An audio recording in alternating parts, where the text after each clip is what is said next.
Well, hello racing fans and welcome to our Gallop TV preview show. It's for Saturday the 18th of October, and we race at Hollywoodbets Durbanville.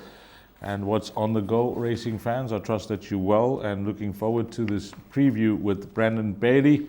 12:35 will be the start of race number 1. There are 9 races on the go, so you know the start of the exotics. Byport race 2, place accumulator race 3, and then the big one, the pick 6, will be at 14:25. That will be race number 4. And Brandon Bailey on the line. Haven't chatted to him for a while. The last time we did speak, he was bang on the button with a few bets, so man's in good form. Brandon, how are you doing? All good, thank you, Bayer. Really in good spirit, as I mentioned to Sheldon just the other day. We had a good meeting out at Hollywoodbets Durbanville, of course, during the course of the week. There were some nice horses, Gimme Rules. He looks to be one that we can put into that black book for the Cape Summer season. He quickened up in devastating fashion from a long way back. And I'm sure the Cape Guineas could very well be on the cards for that individual, but we'll leave it up to Dean Kahneman and his team. There were a few others along the way as well that caught the IDs, but look, we're hoping to steer the punters in the right direction for this meeting. I think there's 1 or 2 good bets. Okay, let's get straight into it then, Brandon. Race number 1, not forming part of the exotics, maiden plate for fillies and mares. 1,250 meters. We bring up the field and have a look at some betting. Number 2, beautiful one, that is at 4-1. Then we got number 3 is Sachi 1, Lucinda Windruff's runner, and this is trading at 8-1. Horse number 5 is Panjandrum at 22-10. And then 10 Hazel Green is at 18-10. I think before we kick off this meeting, Brandon, I don't know if you're watching the final declarations for this race meeting. I mean, it's just unbelievable the amount of 3-year-olds, especially unraced horses that you guys have down in the Western Cape. And the pedigrees, well, that is just out the top drawer. But the reason I say this maiden plate fillies and mares, I haven't seen this in a while. This race, the acceptances, it was split 3 ways. 3 races out of 1. Unbelievable, the amount of horses that won a race down in the Western Cape. Yeah, that's obviously what we need, Dees. I'm hoping that obviously that trend continues around the country because we need the bigger fields, Dees. It's good to see that there's some new owners that are coming through the ranks as well. Some younger horses that you've touched on. Of course, just on that note, talking about younger horses, a reminder again to all the viewers out there that we have got a sale happening at Hollywoodbets Durbanville in just a week's time. Of course, the 25th of October. We'll race during the day, and then we've got the sale in the evening. So please give us a follow. If you want to follow, I'm sure there'll be a number of live stream links that you'll be able to get all the information you need, and maybe even you can purchase your next champion. That's what it's all about, Dees. As a racing purist, it's good to see that there's so many horses that are obviously being nominated and the fields are getting bigger. Yeah, races 1, 3, and 4 is the split race here for this fillies and mares, 1,250 meters. Of course, they're unknowns in the race, but of the race runners, what you make of the form? So, Dees, I actually thought it was quite trappy because there's nothing that immediately jumps off the page. Of course, Beautiful One, I think, has been a little bit disappointing. I know that the yard of Candace Bass thought quite a bit of this filly. I'm hoping now that she's got a decent draw, she can bounce back to her best form.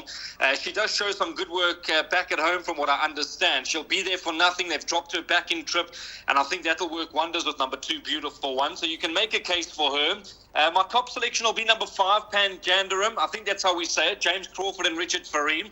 Of course, she's been getting better with more racing. She ran a lovely race last time out. She was catching the eye late in the day. You can only think that she's also going to get the run at the race. Richard Fareem will put her in a good position, and if she's good enough, she can certainly win number 5. So I'd include her. And then further down the page, you can't write off a horse like number 10, Hazel Green, who's so consistent. She's knocking on the door. If there's a horse that deserves to get that head in front, of course, it is Hazel Green. She's just been so consistent, Dee. So I don't know what to make of the race. I'm probably going to lean towards Richard Fareem and James Crawford, but there is dangers all round. Okay, race number 1, a lot of unknowns in the race. I'll tell you of the first timers. Number 3, Sachi 1 shows promise. That's the comment from Lucinda Woodruff. And horse number 6, Iona Castle, working well, and a quartet chance. That's the most positive I can get of those. Byport begins race number 2.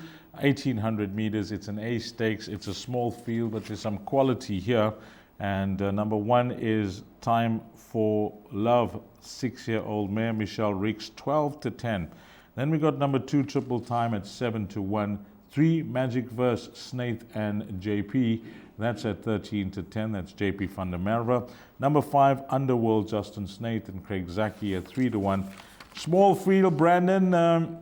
Help us narrow things down for the bipot here, but you know, some nice horses taking their place here. You know, the likes of Magic Verse, Underworld, and even the mare, Time for Love.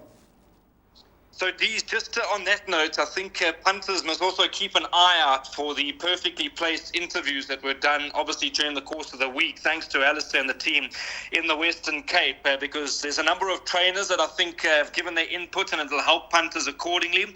Dees, I'm very strong on number 1, Time for Love, the 6-year-old mare. I thought that was a great comeback run. She would have probably just needed it last time out. She ran third to Land of the Rising Sun in the Listed Settlers Trophy, and she was catching the eye very late. Of course, Muzigeni, a man that's banging them home left, right and centre all over the country. He does that write-up, of course, a column that gets disseminated to a number of publications. And he made this his best bet on the card, or his best ride on the card, number 1, Time for Love. So you've got to think from a neat draw, no weight on the back. She's going to be a massive contender. She'll be very hard to beat, number 1, Time for Love. And then 3, Magic Verse, and number 5, Underworld. They'll be the dangers to number 1. Okay, 1, 12-10, 3, 18-10, and 5, 3-1. Brandon's hoping for a form result, but he's leading with the Rose amongst the thorns here. Yep, she is the only female in the race, number 1, Time for Love. Then we move along to the start of the place accumulator. It's the maiden plate fillies and mares, 1,250 meters, as I mentioned at the top of the show. 3 races were split. This was one of them. One race was split into 3, and this was part of the split. Number 1, Destiny's Dream, 5-1. 2, Midnight Lady, Glenn Cotson's runner, nice type, expecting this to be competitive as the comment, 8-1.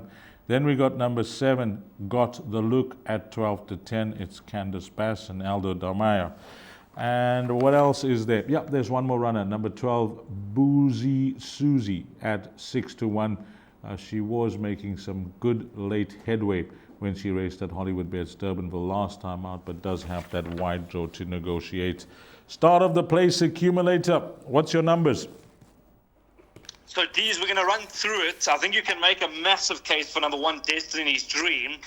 She's been off the track for 95 days. We know that Eric Stan's horses normally improve from their first run into their second run. I thought it was a great run behind her stable companion Stormwatch, who's held in high regard. I think she'll be very effective through the Cape Summer season. She was still very green. There were 1 or 2 stories, hard luck stories along the way for Destiny's Dream. And from a good draw, Richard Faree in the irons, you can only think there's going to be a lot of improvement to come from number 1, Destiny's Dream. So I was quite surprised to see that there was 7-8-1 on offer about this filly. I'll make a big case for her. She'll go close. And then down the page, number 7, Got the Look. She was given every chance. I know she was beaten by Reed Petite, and many punters will say, well, look what Reed Petite has come out to do. She's a lovely filly trained by James Crawford, but she got the run of the race on that occasion, Dees. We know just in behind them, I think there was a horse called Vixen's War trained by Glenn Cotson, who was taken up for some running room. She's come out to run, I think, 3rd or 4th in her next start. But yes, got the look, got the form in the race. She'll be on speed and she'll be right there for a long way. So 7's got to go into the play. And then Boozy Susie. If she had a draw, I probably would have gone with her as being my top selection, number 12. But we know that draw is now going to make life tough for her. Great run first time out. She was drawn in the car park. She stayed on. She ran 4th to Kalank, who's also a lovely filly trained by Eric Sands. So he'll hold the key over here. He knows how good Kalank is. He knows how good Stormwatch is. And in between, he can make a case for number 1, Destiny's Dream. So just watch out for number 12, Boozy Susie. If she gets into the right position from a bad barrier gate, she'll be quite effective, Dees. But I think the value lies with number 1, Destiny's Dream. That will be my each-way player. Okay, that's a nice one. 5-1 shot. Run at the race from draw 1. Include that in everything. Race number 4, Brandon, will start off the pick 6. It's a maiden plate, 1,250 meters, fillies and mares. Yeah, lots of unknowns again in the race. I'm just wowed by the number of 3-year-olds that are unraced that step out in the Western Cape, and how many, maiden races they can have on a weekly basis because of the sheer numbers that haven't raced yet, along with those that haven't won. Horse number 2, Penny's Choice, is at 6-1, Brandon. There is money for number 3, Wise Declaration, 4-1, now 28-10. Hollywoodbets. Number 4, Flying South, is at 5-1. Then we got horse number 9 at 4-1 and 12, Blue Lagoon, at 5-1. Yeah, it's a nice race. We can obviously eliminate, with the rule, numbers 1 and 8 for the pick 6. And then we'll bring the field, 1, 8, and 10, Brandon. That's also a first timer. And well done to Nicola. Watch her have that winner the other day at Hollywoodbets Durbanville. She looks like a fine rider, just the way she's balanced, etc. And nice positive comments from both owner and trainer when interviewed. And I like the interview as well. Seems to be a nice, confident young lady, is Nicola. She rides here this first time. I thought I'll have to give her a mention because really nice to see a young girl come to the ranks from HK, Hong Kong, and ply a trade for I don't know how long here in South Africa. So race number 4, those are the 3 first timers, numbers 1, 8, and 10. Now we're going to have to try and narrow things down for the pick 6. I think we'll get a sizable pool on this Saturday, Brandon. I've been keeping an eye on those pools down in the Western Cape, and it's very encouraging. Spot on, Dees. I think punters will be giving the exotics a full go in general. Of course, the Parpot starts race 2, the PA race 3, and then the big one of the afternoon being the pick 6. That's the bet that can ultimately change your life, Dees. I keep waxing lyrical about that because I know a number of punters that have caught their fair share of pick 6s along the way, and it's safe to say that they're living a fairly good life, Dees. And it's all about structure at the end of the day. We know that the pools are going to be good standalone meetings, always are, especially on a Saturday afternoon. And then not forgetting about the 2 jackpots on offer as well. Race 5, which goes off at 3 o'clock, that'll be the first jackpot. And the second jackpot, race 6 at 15:35. But I want to chat to you about race number 4, Dees. Have a look at the form lines of number 3, Wise Declaration. You mentioned there's been quite a bit of support in the markets already for this individual. That form line on the 9th of September behind Queen Regent is untouchable at the moment. Of course, we know Queen Regent has come out to win again. You were chatting about Nicola Ewan.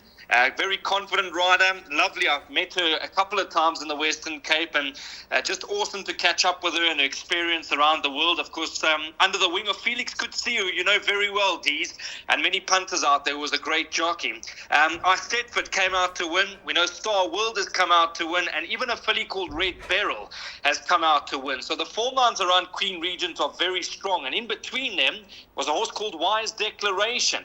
And now you can see why punters have latched onto the price at the opening price and shortened up into about 28-10, even 22-10. From a neat draw, if she's made the necessary improvement, which I'm sure she has, she'll go very close to winning number 3, Wise Declaration. There's a few dangers, Dees. A horse like Pitarak needs to be respected. Unfortunately, that bad draw is a concern. And first time at Hollywoodbets Durbanville, so I'm not sure how she's going to handle the track. She's been off the track for 84 days, but she did stay on nicely to run third up the lane at Hollywoodbets Kenilworth last time out. And then down the page, I wish she drew well. I've been waiting for this filly to come out, but unfortunately, she just can't get a draw, and that's Blue Lagoon. She ran a lovely race on debut. She ran 5th beaten 3 lengths by Miss William. She followed that up from a bad draw last time. She ran 5th beaten 4 and a bit lengths by Kalank. And again, she's drawn Bush. So it's not going to be easy for Blue Lagoon, but you can make a case for trifectas and quartets. I'm going to follow the money, Dees. I can see why punters have latched on. That form line to Queen Regent, very strong, and I'm going to go with 3, Wise Declaration. Okay, the money horse is Brandon's pick here, race number 4. Brandon, I can't resist. I need you to please give it a go. Number 1, what's the name of the horse? You've caught me flat-footed. How would you say that, Dees? Tatawak Kwat Vandra. I'm not sure, Dees. Well, That's interesting. It can be a real tongue twister for the commentators, especially if they get into a short-head finish. Are you calling on Saturday? I'm not, Dees. I'm only back on the 25th. Obviously, we've got Raheel, who did a sterling job. He was there during the course of the week. We've got Warren, who will be there on Saturday afternoon. I know the guys have been hard at work behind the scenes, and there'll be some good content coming out of the Western Cape between Raheel and Warren. So punters can keep a beady eye on that as well. Okay, let's move along to Jackpot 1, race number 5, 1400 meters. Betting is like so. Number 3, Ocean Sky, 28 to 10. 5, Blue Steel at 7 to 1. 6 is Gale Warning at 6 to 1. And we got a 14 to 10 choice here. 14 to 10 shot. Called Green Choice. Snate and Domel. Wide draw, but one would think that on the exposed form and what jumps off the page, I'm hoping that Brandon's on this horse, because we don't know about these two first-timers, numbers 7 and 8, but I can't possibly, give you much confidence with the other runners. Are we going with number 11, Green Choice, or are we playing against the grain here? So, Dees, I'm going with Green Choice in a big way. I'm going to make him my best bet. Unfortunately, the bad draw again, and I don't want to keep waxing lyrical about the bad draws, because we've seen a number of nice horses where they've been drawn badly. One of them that comes to mind is that horse Beware from Lucinda Woodruff's yard, was also drawn badly. Bounced out. If they're good enough, they get into a good position, and they can certainly stay on to win. But 11 Green Choice, Dees, I like the fact that this horse has dropped back in trip. Did everything right last time out. It was a great ride from Andrew Fortune to get set to music to win from the Ricky Maingard yard. On that occasion, was also drawn badly. Green Choice got over, got into a good position, and just got run out of it very late. The second to Viva's Liberté, that's got to catch your eye. And even the debut run behind Sardinia Bay, who's a speedy horse trained by Greg Enyon. So Green Choice brings in some very nice form lines. I have no doubt he'll beat the draw. He'll be on speed, and I think he'll be very hard to beat in a race of this nature. One other horse that I do want to mention is number 3, Ocean Sky. If punters can, go and watch the replay. This horse absolutely took off last time out, Dees. Was drawn in the car park. In fact, another horse that can't get a draw is Ocean Sky, and finally gets a draw this time. Ran third to Primal Instinct, but was low flying very late.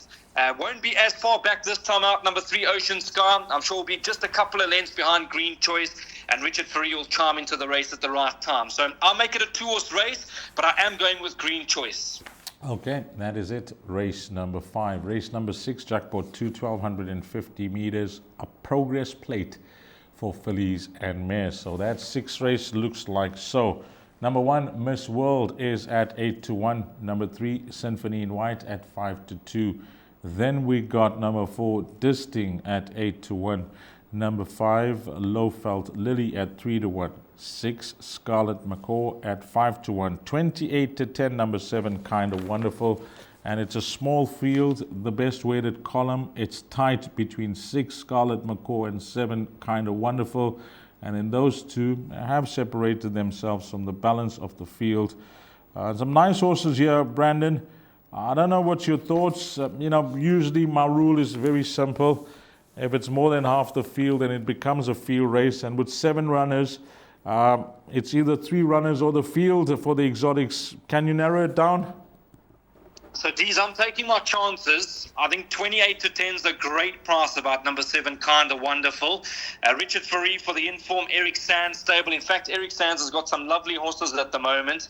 Third run after the race, she'll be cherry ripe, this filly, Dees. Go back to her comeback run where she ran second to Dumbledore. She troubled him very late in the day. She probably would have just needed that run.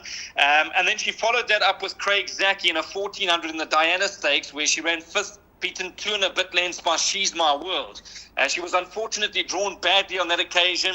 She had to do a little bit of work early, and she only flattened out very late. We know that there has been a winner from that form line. Of course, Festival Chic was given a great ride by Louis Mtotwa to get the fillies' head down at the right time in a tight finish. I think it was Pink Pigeon who kept Festival Chic honest during the course of the week. So there has been a winner from the Diana Stakes. She'll be cherry ripe, Dees. She'll be just off them. I'm hoping they give her a small chance. If she's just got 2 and a bit lengths to make up turning for home, she's got a wonderful turn of foot. Third run after the rest, I'm going to take the 28 to 10. I'm quite confident she'll go close to winning. Okay, race number 6. Brandon likes horse number 7, Kind of Wonderful. We move along to race number 7. It's an A stakes, 1400 meters. And it's like so, Brandon. Number 2, Outlaw King, 33 to 10. 3, Get Impressed, 8 to 1. 5, Zeitz at 28 to 10. And then we have number 7, Royal Aussie at 3 to 1. And 8, Gallic Dream at 4 to 1. Yeah, Brandon, some really nice horses here. Of course, we remember Zeitz. We worked together on Hollywoodbets Durban July Day. I won't forget that moment. We were at the front of the grandstand, Brandon, when this horse won, and hearing the crowd erupt because he was the horse that was a money horse. And for those that were on him, what a finish from him that day. He looks like a smart horse, 5 Zeitz. You were talking about memories. Yes. That's one that's very fresh in my mind. Of course, I had a wonderful time. You had a wonderful time. Zeitz, I think many punters going into that particular race were under a little bit of pressure. We know there was lots of money around. I think he opened up 7, 8 to 1 in the market, and he was crunched down to almost favourites closer to race time. And that's where I learned a new level of respect for you, Dees. The way we opened up to get Zeitz over the line, it was just amazing. Yeah, I enjoyed that. I mean, most people are on course that day. This horse made many, many punters happy. They were, it's always this side of the fence and that side of the fence. Underworld had followers as well, but for Zeitz followers, that was a good win.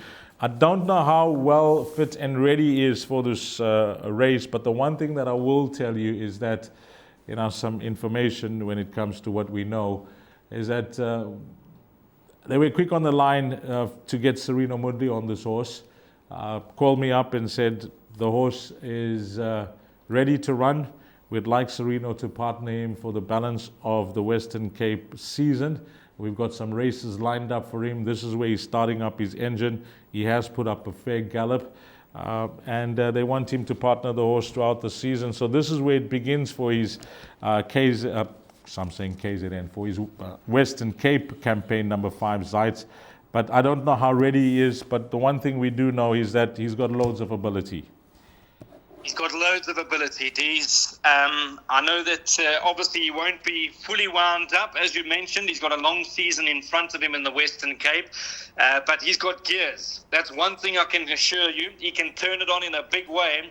He's got the draw in his favour. He's just got 54 on his back. He's obviously been rested, so he'll be nice and fresh. He's been off the track 105 days.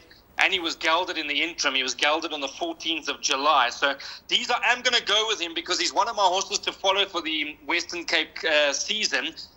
We know that through the summer there's going to be a lot of nice horses for punters to follow, and this is going to be one of them.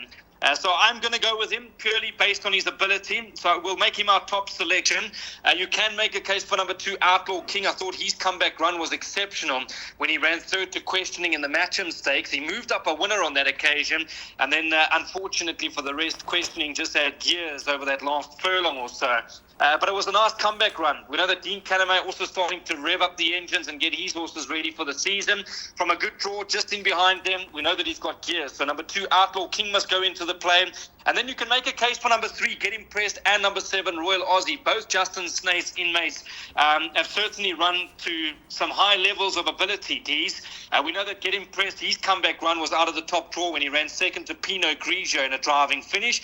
And then Royal Aussie, well, at his best form, he can make them all gallop. I know he's 6 years old and there's a few improvers in the race, but he's run with some of the best that South Africa's had to offer in his time. So he won a good race last time out. It can only help his confidence. I know it was at Fairview, but he got into a good scrap and he beat Anushka's World by a half a length. So if he can bounce back to his best form, there's no doubt that he'll be quite competitive. But if I came into this race, Dees, and I was looking to have a bet, I am going to go with the horse that I want to follow, and that's Zeitz. Okay, race number 8 now, 1,600 meters. It's a C stakes. Betting is like so. Brandon, number 1, United Front, 33 to 10. 3, Arbitration at 7 to 1. Horse number 4 is trading at 9 to 2. Talking about Dean Caname and revving up engines. Well, here's one. Number 7, Gallic Victor at 3 to 1. 9, King's Quest at 33 to 10. Yeah, Mr. Caname, Dean, he's got some lovely 3-year-olds. This horse, I will tell you, Brandon, if you didn't watch the race, or for racing fans that didn't watch the race, please do yourself a favor. Go on to the Gallop TV YouTube, All you need to do, the simplest way to do it, guys, is you go onto the Gallop TV YouTube, press on videos, go to the search engine, and just press on Sally Port, because the winner's name is the way to find the replay. Just press up Sally Port, and then the replay will come up. Just press up Gallic Victor. Sally Port ran second. Press up the winner's name. So press up Gallic Victor, and then the race will come up, and go and watch it. Because I can promise you, Brandon, if you didn't watch it, it's worth watching. I don't know how good he's going to turn out to be or how much more to come. But the one thing that I will tell you, that his price of 1.8 million rand tells a story about his pedigree. He's got the looks. Have a look at this horse. I think he's got plenty to come, Brandon. And yep, this is a nice race to be tested. Did you watch that replay, or did you watch him when he raced first up, number 7? I did. You know, we're sick for the game. We don't miss a race meeting. We watch absolutely everything. He quickened up in devastating fashion, and I agree with you. I think he's better than his rating suggests. He'll end up deep in the hundreds. I know you don't want to get overly excited at these young horses, but I mean, impressive. I think that's the right word to use when it comes to Gallic Victor on debut, and I think there's any amount of ability to come from this individual. Win, draw, or lose on Saturday. I can't wait for him to get back to Hollywood, or get to Hollywoodbets Kenilworth. We know that he's been in KZN. But Dean will work him out. Craig Zaki, he's got a wonderful choice of horses at the moment, a good problem to have. And, of course, Dean Canham, a wonderful trainer, a master. He's been there, done that, got the T-shirt. He can identify a good horse, and I think he found another one here with number 7, Gallic Victor. So you can make a case for him. I know there's been a winner from the Formline Ds. You've touched on Sally Port. That's come out to win. Further down the page, of course, third in that race was a horse called Director, who went out to run second in his next start to Pembury. But I don't want to read too much into the form lines. That's not what worries me. I think Gallic Victor's a very nice horse in his own right. There's a few nice horses here. Number 1, United Front. Vaughan Marshall has often told me that he thinks the world of this colt. He's a nice big horse. Big action. He won a good race last time out. Sean Veal thinks quite a bit of him. From a good draw, he'll be on speed. And I think there's quite a bit of room to maneuver with in terms of his rating of 88. And then for Mente et Manu, D's, if punters can go and watch his replay last time out, it was a super win. I know there was lots of money around for the other Dean Canham horse, Industrial Strength, and they made their run together. But JP van der Merwe hardly came out of first gear with this individual, and that was more like it. He was a big price. There was a bit of money around. But from a neat draw, I wouldn't write off number 4, Mente et Manu. I think he's some decent value at about 9-2. We've spoken about number 7, Gallic Victor, and then one other horse that I must mention is number 9, King's Quest. Candace Bass, Aldo Dermeyer, and this horse was carded to run, I think, a week or two ago. He was drawn in the car park. Unfortunately, he's drawn in the car park again. He's got a big weight of 63, but he was low flying behind Better Man last time out. And Candace Bass has also often mentioned that he is a nice horse to follow through the season, number 9, King's Quest. So good race. If I was going to have an each way bet here, D's, I think the 9-2 Mente et Manu could be some value. And let's close things off now, Brandon, in race number 9, 1,600 meters. It's an open maiden. Number 2, Greek Heiress at 3-1. Then we have number 5, Lomu at 8-1. 9, Man of Consequence, that's at 9-2. And a 2-1 shot here, number 10, Chance Encounter. And then it's double figures, the balance. Well, you'd know this horse better than me, Brandon, although I've watched his runs. Chance Encounter, from day dot, he seems to be a horse that the stable like. I'm using the fixed odds betting market as a guide to that. 13-10, 9-10, 9-4. Did drift out slightly last time out. He runs well, but he can't put his head in front. 1,600 meters last time out. I remember many thought that he was a good thing on the day. Now 2-1. Can he, get the job done in this type of field? I'm going to go with him in a big way. I must be completely honest with you. I think he'll take a power beating here. I know that he was obviously gelded. I think it was on the 15th of August that he was gelded. So it was after the run on the 17th of June. I don't know the preparation, but I think I called that race. In fact, I did was set to music, and he was catching the eye very late. He was taking a bit of time to unwind, but once he built up into that big action of his, he really hit the line full of running. So I think in a race like this, it's an open maiden, so weights need to be looked at. But I think he'll take a lot of beating. He's a lot better than what we're seeing on paper currently. He's been sparingly raced. I think he needed that gelding. He may have just needed his comeback run last time out, and he should be cherry ripe to fire come Saturday afternoon. So I'm happy to dive in at the skinny odds. It's now or never for number 10, Chance Encounter. I'm just hoping that he gets the right run in transit from a tricky draw of 10. You don't want too many horses kicking up on your inside, and then you end up racing wide and you flatten up the lane. So if Cornelhofer can bounce out, he would have done his homework and know that he does a lot of work at Andre Nell's private training facility. He would have thrown a leg over this horse, and I have no doubt they'll have a game plan for number 10, Chance Encounter, on Saturday afternoon. So I'm going to take the skinny odds. I'm going to make him one of the better bets on the cards. I know there's horses like Lomu that you can respect, Greek Rest you can respect for the places, but ultimately, Dees, when I looked at the race, I said Chance Encounter, it's now or never. I know that the yard think quite a bit of him, and I think he'll take a power of beating. Dees, just quickly, yes. You know, there's a horse has to win a race. So if Chance Encounter's your top selection, something's got to win it. But then you've still got second and third and even fourth for your quartets. What price is number 13, World First? Number 13, World First. Well, we have to do a refresh here, but we can do that for you, Brandon. Number 13, World First. As it comes up, this is the race that's closing off the pick six, but more importantly, 14-1. These 14-1 is tremendous value, especially for the places when it comes to number 13, World First. I'm not sure what they're going to do with that sort of a draw. I have no doubt, in fact, in the back of my mind, they're probably going to want to jump him out and get him forward because he's got such a big action, this horse. He's got ability. I think Mr. Marshall's waiting to get back to Hollywoodbets Kenilworth before you see the best of number 13, World First. But he'll be right there on the premises at 14-1. Please include him into trifectas, swingers, and quartets. But the form line, D's, just quickly, I know it's a long-winded answer and we need to wrap up. This horse ran third to set to music. My best advice is watch how Green Choice goes earlier in the day. If Green Choice comes out to win, I think we can go and have a good bet and Chance Encounter, and we can even take some of the places on World First. Okay, let's get straight into your suggested bet then, Brandon, for this race meeting. It's up on screen. So, Dees, I'm going to take a bar pot. I'm going to lean towards the bar pot play when it comes to Saturday. Race 2, 13-10 is the off time. First leg, one time for love. If you want to bank her, I won't put you off. I'm just going to back it up with number 3, Magic Verse, and number 5, Underworld. So 1, 3, and 5 in leg 1 of the bar pot. Second leg of the bar pot, I'm going 1 and 7. Destiny's Dream, definitely some value at about 7, 8-1 in the market. But we'll include number 7, Got the Look, who ran second to Reed Petite last time. Third leg of the bar pot, 4 horses for me. We'll go with number 2, Penny's Choice. Number 3, the Money Horse, Wise Declaration. Number 9, As Well, which is Pitarak. And then number 12, Blue Lagoon, in hope that she can beat a bad draw. And then we're going to banker number 11. Race 5, banker number 11. That'll be Green Choice, who's quite skinny in the market. We'll follow that up with another banker in race 6. We can banker number 7. That'll be Kinda Wonderful at about 28-10 in the market. Some good value. And then the last leg of the bipod, race 7, off at 4. We go 2, 3, and 5.